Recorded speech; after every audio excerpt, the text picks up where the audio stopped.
Hey,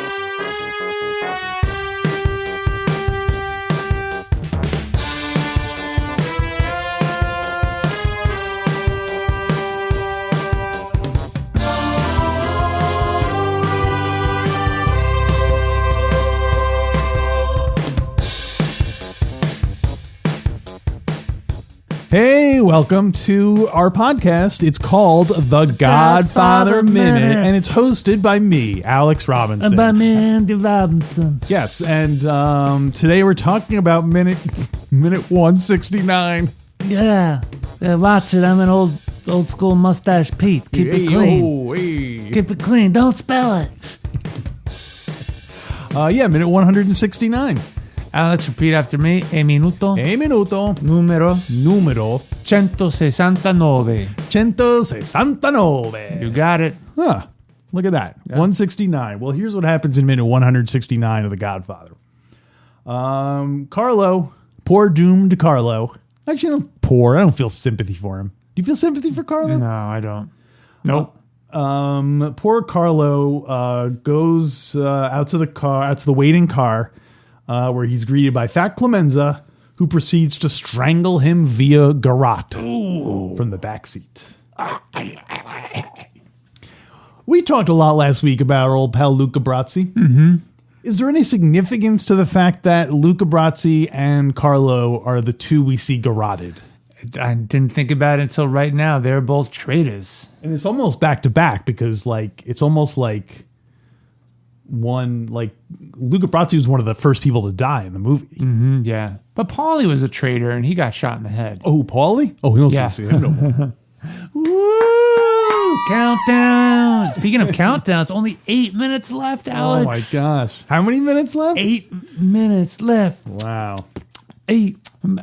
Well, so back to the garroting for a second. The only connection I could think of is that it's like a reversal because when Luca Brasi was garroted, he was pretending to be a traitor, and he was garroted by the enemies. Mm-hmm. Whereas Carlo was betrayed his family, right? And he really was a traitor.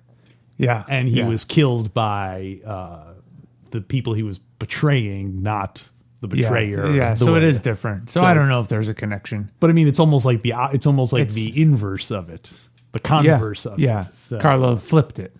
He flipped it, or Clemenza flipped it because he's Clemenza the one who garroted. Yeah, and also it's another death, another car death. Cars definitely take on an ominous. Yeah. Paulie died in the car. Santino almost died in the car. The Don was shot. Badass. Yeah, Don was shot right outside the car. Carlo. Oh, and, I think we have our garbage bill kid out. Tessio was. Oh, we didn't do garbage bill kids last week. Mm-hmm. Tessio was taken away in a car. Also, that's right. We don't know where and how he died, but. And of course, I love the idea of Tessio being in that car with those 5 other guys being brought to his death. And while he's in the car, he asks each one, "Can you get me off the whole time's sake?" Sally, I don't even know you. They just hired me. Yeah, you already asked me, Sally. Come on. Can't do it, Sally. I'm an old man. I have no memory. See? I'm harmless. I'm harmless. It's perfect. I can't even remember places in Brooklyn where I can hang my hat. That's what I meant. Harmless? Arnie?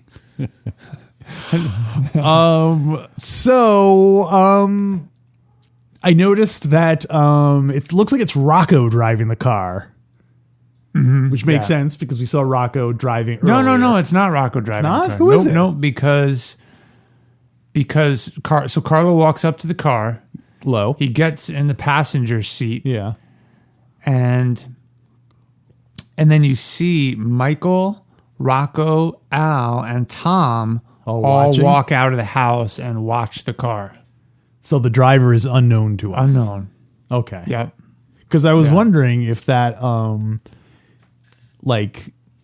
he was a good driver. Like if someone who's literally being strangled to the point where they're kicking out the windshield. Yeah, he was a good driver. And he's just kind of like, so I wish you could see his face so you could see, was he like shit, you know, like is he just calm, cool, and collected? Is he watching? Is he? Well, I'm assuming they talked about it beforehand.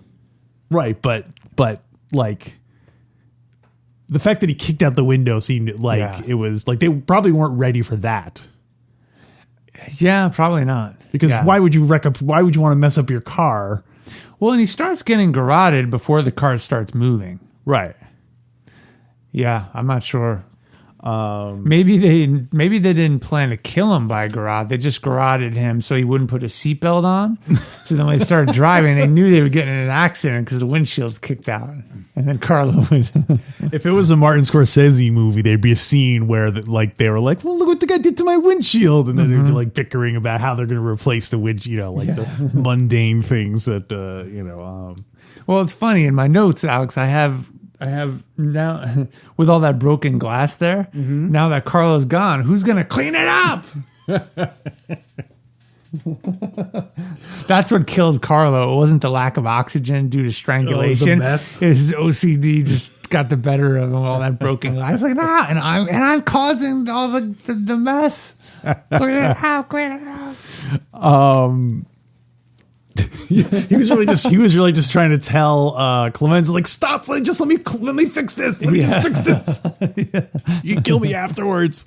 Yeah. But it made me wonder if like the guy who was driving, if that's like part of the test. Maybe that could be part of our criminal vocational school, like the driver's ed thing. You have to be able to you have to have a license class. You know, like, I have a class 7 driver's license. That means I'm if someone's gonna be driving while someone's getting murdered, then you have to have a class 7 license to drive the car. Yes. And there are some classes you can only achieve through real world experience. They don't even teach you how to do it. Well, no, actually, maybe I was thinking like the opposite. Like during the test, during your final test, you would actually they kill random, like they get real people in the car who don't know they're about to be garroted, and then you have to kill them in the car. It's like a real internship. Yeah, exactly. Like a real. But they're not people who are going to be killed otherwise. Oh, sure, they're not. They're just like there's 2 interns at work. There's the intern who's doing the garroting, and then there's the intern who is being garroted. So if you have lower marks at this point in the performance task phase of the internship, you are the one garroted. So there's a lot of pressure to. Those are the people interning for rats. Oh, so that's all his interns are rats. Because the thing is, if you're going to be a rat, then that's you've already failed the test. If you're like, oh sure, I'll sit in the front seat, and then you wouldn't have made a good rat anyway. So you're done. You're out. Why am I out? Aren't enough seats in the car.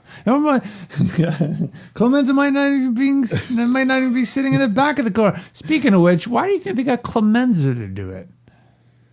It seems like a pretty, it's like a job for a soldier, right? Someone to make their bones, and it's Clemenza. Yeah. Hello, Carlo. We haven't even talked about that.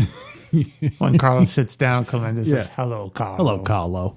Why do you think Clemenza, Alex? That is a great question. It could be because I'm just grasping at straws here, but maybe because it's like a family member. Yeah. So it might be like require more, like you want someone who's handsome. But then the Clemenza killing Clemenza's clearly an on the ground operator. Because he was involved in killing the 5, I forget who he killed, but Stracci. He killed Stracci in the elevator. Yeah. So then that's a pretty hands-on thing for someone at his level to be doing. Yeah, I think he enjoys it. Yeah, so maybe that's it. Maybe he always hated that prick Carlo and he wanted an excuse to kill him. He didn't actually Clemenza didn't kill Paulie, but he was there when it took place. Yeah. Yeah. You know what I think happened? I think one time Carlo and Connie were visiting the Clemenzas. And while they were backing out, Carlo almost hit one of the kids. And that plus it took him over a month to get into the city. So I think for those two reasons alone, he was just like, well, I thought you were going to say Mrs. Clemenza had some role in this, Alex. Well, yeah, she's the one who convinced Clemenza to, you know, to be the one to garrote Carlo. Never liked him. Never liked him. You Don't know what it forget was? to garrote Carlo. He didn't really care about the kids, but he knew his wife would get mad. And so once, like, don't watch the kids when you're backing out, like, because he knew that that's what happened with Paul. Is that Carlo almost hit one of the kids, and his wife got super pissed about it, and so so he was more just killing Carlo because he got him in trouble with his wife, with Mrs. Clemenza. It turns out everyone in the Godfather saga who gets killed, they get killed because they almost backed into Clemenza's kids. Even Santino got gunned down on the causeway because one time he almost ran him over. Or no, I mean, it's always tied to some slight against the Clemenza family or carelessness. Remember Santino said to Clemenza when he was cooking, he said, "Oh, what is this shit?" Yeah. When he was talking to Mikey, teaching him how to cook for 40 guys. Although I do like it being hitting the kids when you're backing out, because that would tie in with the car. Like everyone gets killed when they're in cars. That's his calling card. Is that what you call it? Like a serial killer's calling card. What do you call it? Carlo's calling card. Yeah, I know. What do you call it? Someone that always does the same thing. It's a certain move they have. You're reading about it. You're studying serial killers, Alex, right? Yeah. What do you call that? Signature. That's it. Yeah, I think it's the Clemenza family signature move. Yeah, exactly. Killing people in cars. So while they were filming this, apparently the actor whose name I forget, of course, who plays Carlo, was really caught off guard with how hot. So when he kicked the windows, that wasn't really supposed to happen. But he was just kicking so hard that it broke the glass, and they just kept filming it because he was not. He was really shocked at how hard the Paul Castellanato was doing. Was pulling on his neck. Was pulling on his neck. Got it. Okay. So I love the sound effects of the glass. Yeah. Where it's like because it sounds. It's the sound of the glass breaking, but it almost fills in for his bones and like his throat closing in and stuff. So I want to give a shout out to Charles Grenzbach, who one of the sound effects artists. I'm assuming he was the chief sound effects artist for the movie. Good work. Yeah, he also did Chinatown, Platoon, and Halloween 4. Whoa. Is that the one? 8 more days till the end of the podcast. Is that totally, one? Totally still our countdown theme. I probably have said this some point on the show. I know I said this on Star Wars Minute, but if I had to be involved in the production of films, I think I would like to be involved in the sound department. Yeah. I love doing that still stealth sound effects and stuff. Yeah, that's really cool. Foley artists. Well, you talked about how Carlo's character kicked the glass and was really putting up a fight. The actor. When Carlo gets garroted, he gets practically pulled to the back seat. Did you notice that? Yeah, totally. It's like a rag doll. That's what I thought of. His body just kind of gets pulled straight back. Well, figure he's kicking out the window. He must be pretty high up there. Yeah. To have the space, to have enough room to be able to kick, as opposed to just yeah. So I like how both scenes with this actor involve him really getting hurt by the other act, like in the scene with Sonny where James Caan really was hitting him and stuff. Yeah, Carlo's had a rough film experience. Boy, he had a rough. Let me tell you. Yeah. How rough did he have it? Oh boy, in his neighborhood. It was rough, let me tell you.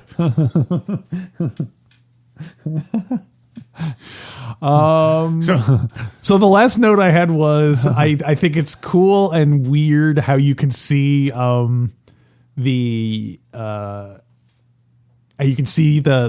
people left behind as the car pulls away. Yeah. So you can see like, I guess Rocco and all those other guys. And because it makes me think, what does it look like from their side? Yeah. Yeah. Like, do they hear, I guess they probably hear the glass breaking and, So are they driving somewhere to then dump Carlo's body? I was wondering about that. Or is he just like driving around the block and then coming back? Yeah, I think they're just going to drive around the block and come back. You don't think they're going to take him out to like the marshes? not with his legs sticking out of the windshield. Yeah, I guess that might attract some attention.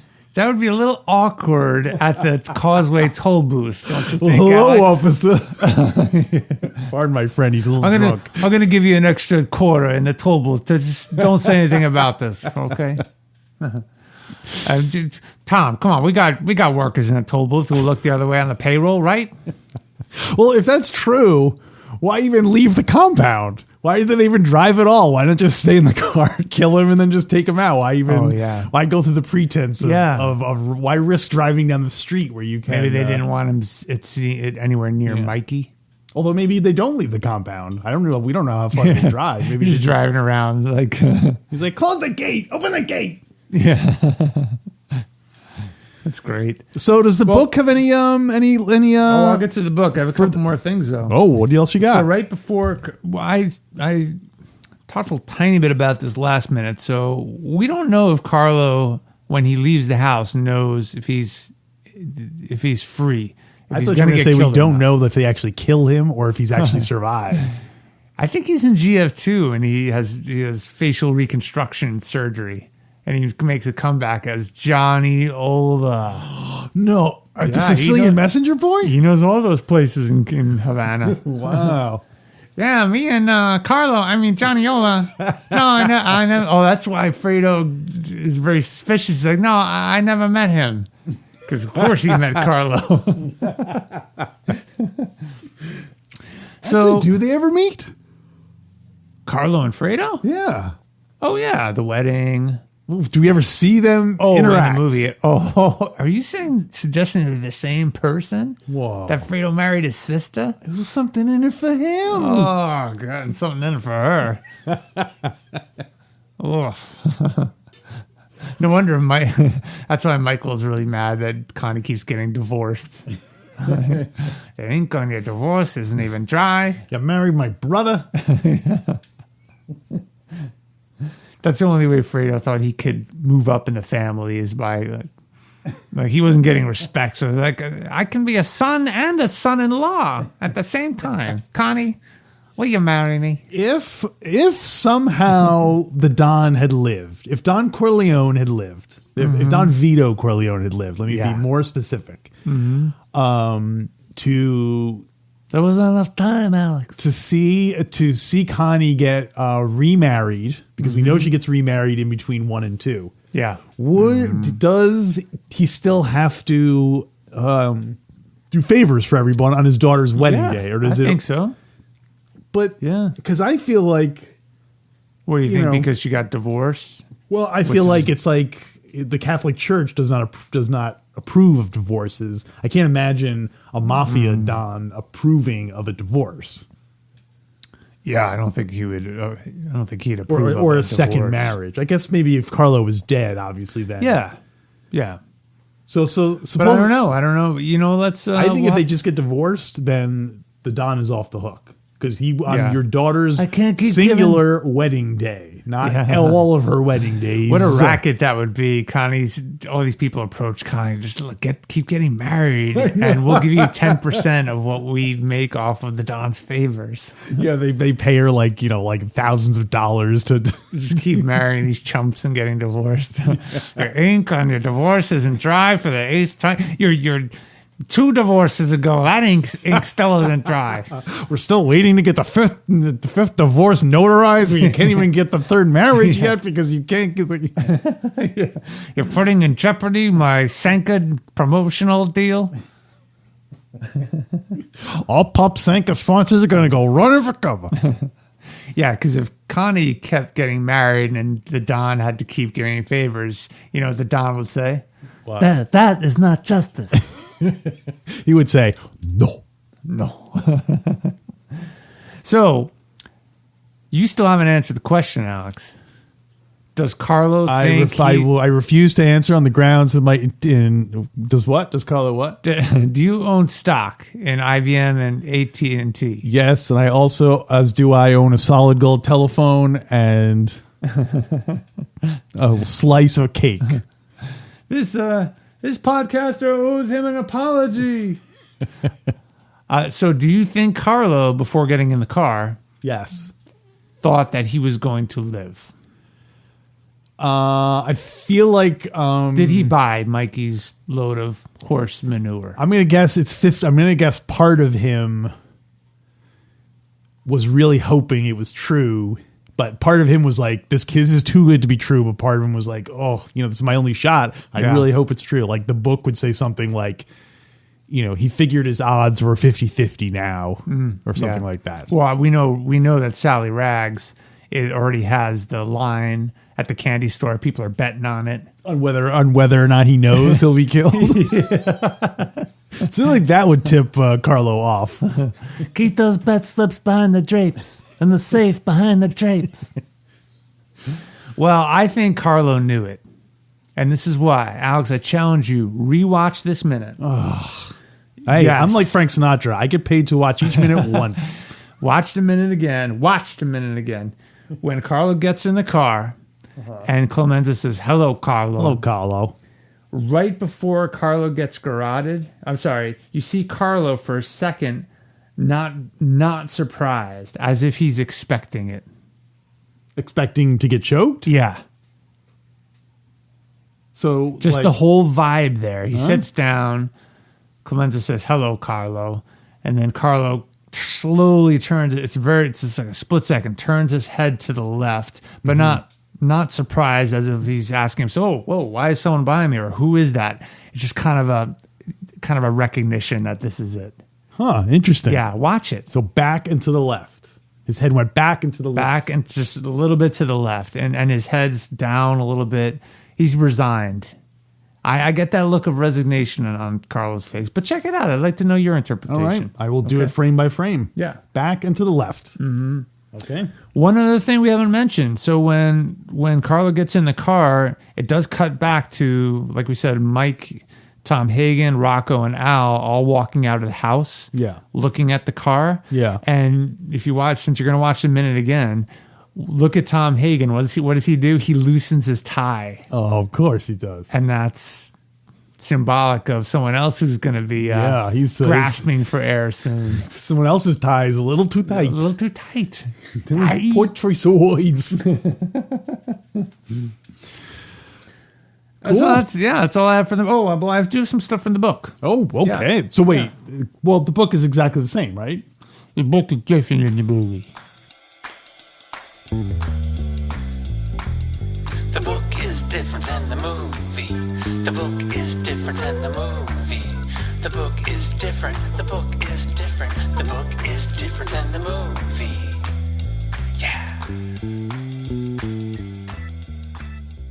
Page 432, Puzo writes, Carlo went out the door first. It was night now, but the mall, as usual, was bright with floodlights. Pause. So that's different, Alex. It's at night in the book. A car pulled up. Carlo saw it was his own car. Dun, dun, dun. Are you more... You might not even be in the car, Carlo. You might not even be in your own car, Carlo. Well, that's weird. So that's weird that he gets in the passenger seat of his own car. That would seem to be a tip-off to me. But it says he didn't recognize the driver. But so, yeah, it's odd. Yeah. Would you be more upset if you were killed in your own car or in a strange car? Would you want to die in your own car or in a strange car? Oh boy. And not just die peacefully, but get garroted and pulled into the back garroted. Well, I guess ideally, if I'm going to get, I would want to be garroted in the biggest car possible. The biggest car possible. Oh, and the trucks that we used to import molasses from Canada. Yes.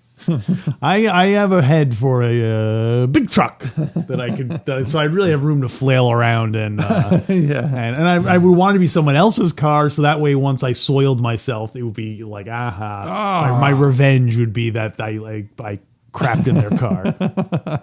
As soon as you felt the garrote, you'd immediately undo your buckle to try to get your pants down. Right? I would every time I knew I was going to be meeting Mikey, I would eat like a huge meal, like the most that would be like go through me the fastest and be the messiest. So, tons of broccoli. That's my insurance policy. Everyone sees me eating it. I'm like, boy, it's sure not kill me now, right? They'd always said, Clemenza, let's wait. Let's wait another day. Let's check them out. That's great. That's disgusting. Yeah. That would be the Carload would be my garbage pail. It's the garbage pail kid, Carload. Oh, and he's already covered in poop. Yeah, exactly. That's perfect, Barney. Barney? Oh, that's disgusting. Mm-hmm. Okay, let's see. Puzo writes. Carload Riki. Because he reeks. Do you think this is Carlo's when he finally... So you're saying he actually soils himself? Well, everyone does. When you die, that's what happens. You evacuate all your fluids come out. Let's say he does that. Do you think Carlo's finally the OCD character and the character most obsessed with cleanliness, cleaning it up? Do you think he's finally... I can finally let go? No, that's the cruel irony of it, is that as he's being choked, you feel himself soiling his drawers, and that makes it even worse. Add to that the broken glass. Yeah. I think the broken glass is in all the broccoli riddled diarrhea. I think Clemenza kind of didn't make it quick. I think he kind of would let him go a little bit and then pull him back down. So he was always aware that what was going on the whole time. Oh my gosh. Yeah. Oh, he's like a cannoli making machine. And then they started throwing paper clips on the ground and everything, and he's like, because his OCD was just driving going crazy. Why paper clips? It's just because it's something messy and small that he would feel compelled to okay, we gotta pick all these things up. Oh my gosh! So believe me, I know 1,000 ways to torture people with OCD. That'll be your memoir. Yeah. Puzo writes, yes. Carlo saw it was his own car. He didn't recognize the driver. There was someone sitting in the back, but on the far side. Oh, it was probably that fat kid with the glasses from the far side. Lampone opened the front door and motioned to Carlo to get in. Michael said, I'll call your wife and tell her you're on your way down. Well, he's on his way down, all right. I'll call your wife and tell her you're about to shit your drawers. I mean, tell her you're on your way to Vegas. Do you think when Carlo starts to soil himself, that the ghost of Don Corleone is conjured? You're spelling it. Oh, you're spelling you. You're spelling. You're spilling you. Puzo writes, gross. Carlo got into the car. His silk shirt was soaked with sweat. Ugh. Yeah. The car pulled away, moving swiftly toward the gate. Carlo started to turn his head to see if he knew the man sitting behind him. At that moment, Clemenza, as cunningly and daintily as a little girl slipping a ribbon over the head of a kitten. Whoa, come on, Puzo. Why is he doing this badass move, and that's the way he describes it? Daintily as a little girl. A little ribbon. Slip. A little doily placed behind his head. Well, it's slipping a ribbon over the head of a kitten. That's what he wrote. It's weird that he would evoke those images at this moment. Yeah. He really hates kittens. As cunningly and daintily, Clemenza, as a little girl slipping a ribbon over the head of a kitten, threw his garrote around Carlo Rizzi's neck. Ooh. The smooth rope cut into the skin with Clemenza's powerful yanking throttle. Oh. Carlo Rizzi's body went leaping into the air like a fish on a line. Oh, fish. Perfect. Barney? But Clemenza held him fast, tightening the garrote until the body went slack. Alex, you were right. Suddenly, there was a foul odor in the air of the car. Suddenly, there was a foul. Puzo, classic Puzo. Talking about peckers and sphincters. True to the end. A little too true in the end. Suddenly, there was a foul odor in the air of the car. This isn't over. Carlo's body, sphincter released by approaching death, had voided itself. Voided itself. Oh my God. I'm going to use that when I go, excuse me, I got to go void myself. That's great. Oh man. Yeesh. Ugh. Clemenza kept the garrote tight for another few minutes to make sure. Few minutes? Yeah. And he just kept driving around the compound. Hey, look, it's Mikey, Rocco. Every time. Hey, look, it's Rocco, Mikey. Hey, look, it's Rocco, Mikey. Every time they drive by Rocco and Mikey, like, hey guys, they can smell the. Especially those legs sticking out the window. That was Mikey's joke on Clemenza. He's like, drive around another 15 times to make sure Clemenza's all. Clemenza kept the garrote tight for another few minutes to make sure, then released the rope and put it back in his pocket. He relaxed himself against the seat cushions as Carlo's body slumped against the door. After a few moments, Clemenza rolled the window down to let out the stink. After a few moments. Yeah. I guess he didn't kick out the windshield in the book. Yeah, well, like I said, it was unplanned even in the movie. So can you imagine the stink in the car? Sheesh. Carlo was already sweaty from the interrogation. And I would have assumed that at some point when he was choking, if he was choking him from the back seat, once he was like limp and he was just holding it for a few minutes, it seems like his other arm he could have rolled down the window at the same time. Yeah. Maybe he didn't want to take a chance. That would be my top. Well, what's he going to do? I mean, he's already like, anyway, yeah, you're right. Yeah, Clemenza didn't become a capo regime. He didn't move up the ranks because he let his hand off the garage. It'd be great if he wound up escaping, and you're like, "What the? Why did you get? I had to roll down the window and stuck in there." Yeah. He goes limping through Long Island with like garage and broken glass all over. Shit-stained drawers. So now we know. Why in a movie he kicked out the windshield, because they originally tried to do it like in the book as real as possible, so the actor really did shit his drawers. Wow, but the actors couldn't take the stink in the car. Method. So he kicked out the windshield. That's what Marlon Brando is like. If you really want to do it realistically, you shit your drawers when they like. That's what happens. Yeah, because he always plays jokes on him, right? Yeah, and also he has a reputation as a great actor, so he's like, Listen, there's one of them. Anytime I die in a movie, that scene when I got the pesticides all over me. Every death scene I do, I make sure I eat a lot of broccoli raw. 7.5 inches of pipe I laid when I died. When I died, what do you think was in that pesticide shooter? That was actually the Those laxatives. Those liquid laxative. I needed every drop of it, and Anthony was smelling it. Well, that's all I got, Alex. well, we should rate this one. Let's rate it. All right. Okay. I got my number. Okay. Yep. 1, 2, 3, 4, 5. Hello, Carlo. Hello, Will Carlo. this be our last 5-star Hello, minute? Carlo. Whoa. Do you think that Don't Ask Me About My Business, K, and that stuff, will that rank merit a 5? Let's see. We'll have to stay tuned. Will Kay and Mikey's dialogue rise to the level of the greatest Godfather 1 scenes? Oh, Michael. Will Mikey be honest about his business with Kay? Oh, Michael. It just keeps. Will Clemenza finally kiss Mikey's ring and recognize him as the head of the Godfather family? Oh, Michael. Who is that? Think of Clemenza? Yeah. Oh, right before Clemenza kisses the ring, Mikey's like, "Oh, why don't you kiss that ring? Tell her you love it."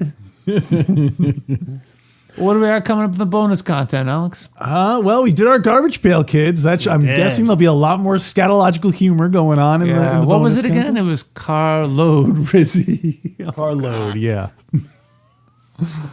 Yeah, and check out Fredo Corleone's Mickey Mouse Nightclub on Facebook. Post a meme, post a funny comment. Keep taking pictures in your lives. We love seeing real photos of Godfather references out in the world. You can catch our music, the Underdog Night Soldiers, which is the official Godfather Minute band. How has Fredo Corleone? I've not been on Facebook now for several months. How is the nightclub faring? It's doing great. Actually, it's doing even better since you left. Oh. Yeah, we're putting a lot of comments about you. And Wait, are you saying you think I'm skimming? let's just say you got to get back on in order to see what we're writing about you. No, it's going well. People post really funny stuff. Cool. Yeah, it's great. I miss it. It is the greatest movie ever made. All right, so we'll talk about more Godfather stuff. If in the bonus content, go to godfatherminute.com/support, and that will take you to how you can get bonus content. It's just $1 a show. It's $1 a show, which is a Get, great deal. An additional, usually it's twice as long, right? That's safe to say. Like 3 or 4 hours. Well, hey, that's false advertising. Okay. If you were to say that legally in a court of law, that would mean we have to do 3 or 4 hours per show. Yeah. And while it does take us 3 or 4 hours to record each show, you edit out probably 80% of what we say. Yeah, that's right. All right, let's meet over in the bonus content. And until then, hello, Carload.